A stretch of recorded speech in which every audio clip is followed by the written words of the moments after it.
حدیث شریف کے اندر آتا ہے کہ ایک شخص کو صرف اس وجہ سے جہنم میں ڈال دیا گیا کہ اس نے ایک بلی کو رکھا تھا، نہ اس کو پانی پلاتا تھا، نہ کچھ کھلاتا تھا، نہ اس بلی کو چھوڑتا تھا کہ کچھ کھائے کچھ پیے، اور اسی حالت میں وہ بلی مر گئی۔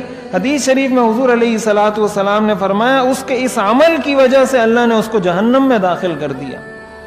اور ایک فاحشہ زانیہ بدکار عورت تھی، ساری زندگی اس نے گناہوں میں گزاری تھی، لیکن ایک پیاسے کتے کو پانی پلایا، اللہ تعالیٰ نے اس عمل کی برکت سے جنت میں داخل کر دیا۔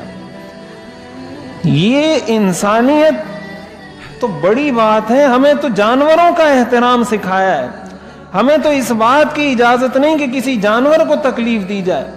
آپ علیہ الصلوۃ والسلام نے اس بات سے منع فرمایا کہ جانور کو انسان ممبر بنا کر اس پر باتیں کرتا رہے، کہ جانور پر بیٹھا ہوا ہے اور اس پر باتیں کر رہا ہے، جانور کھڑا ہوا ہے، اس کی وجہ سے آپ نے اس سے منع فرمایا۔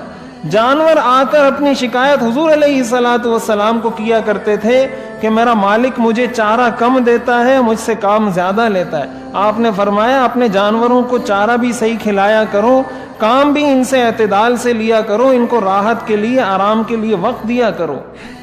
یہ ساری چیزیں ہمیں اسلام نے سکھائی ہیں، اور یہ تو اسلام کا ایک پہلو ہے، یہ تو اسلام کا ایک گوشہ ہے۔ اسلام کا مذہب اسلام تو بہت وسیع ہے۔